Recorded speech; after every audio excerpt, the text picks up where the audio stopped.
Halo, selamat sore pemirsa. Hasil survei terbaru yang dilakukan Lembaga Survei Indonesia atau LSI menunjukkan popularitas Partai Demokrat kembali menurun. Yang mengejutkan dalam survei justru muncul dari partai baru, Partai Nasdem, yang berada di posisi keempat di bawah Partai Golkar, PDI Perjuangan, dan Demokrat.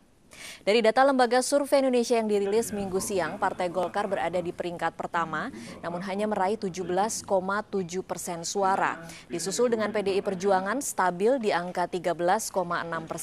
Sementara Partai Demokrat kembali turun dari hasil survei Februari lalu menjadi 13,4%.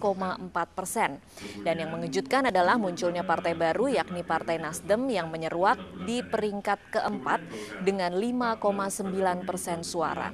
Direktur LSI Dodi Ambardi mengatakan survei LSI melibatkan 2.418 responden. Responden ditanya bila dilakukan pemilihan anggota DPR, partai atau calon dari partai mana yang dipilih, hasilnya Partai Golkar di urutan pertama, sementara Partai Demokrat kembali merosot. Namun merosotnya suara untuk Partai Demokrat tidak menjadi faktor bagi partai lain menangguk untung. Kemudian yang memilih PDIP dan yang membuat kejutan adalah Nasdem. Jadi selama ini banyak orang bertanya-tanya ketika Nasdem dikampanyekan terus melalui media televisi, apakah itu memang mempunyai dampak elektoral? Dan di sini 5,9 dari pemilih itu 5,9%, kalau dibulatkan malah 6%, itu memilih Partai Nasional Demokrat.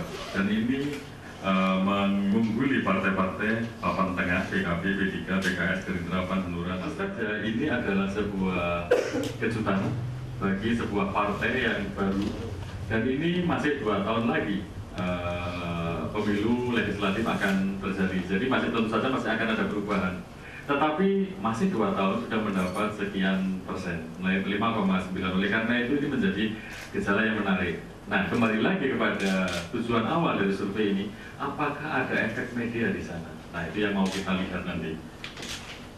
Pemilih Nasdem tersebut adalah mereka lebih terpelajar, lebih berpendidikan secara umum ya. Yang itu sebetulnya membuat mereka itu lebih aktif untuk mencari informasi. Jadi lebih bisa dijelaskan, oleh karena itu adalah bukan efek media terhadap pilihan politik, tetapi bahwa mereka sudah punya pilihan politik, setelah itu memilih informasi yang cocok dengan mereka.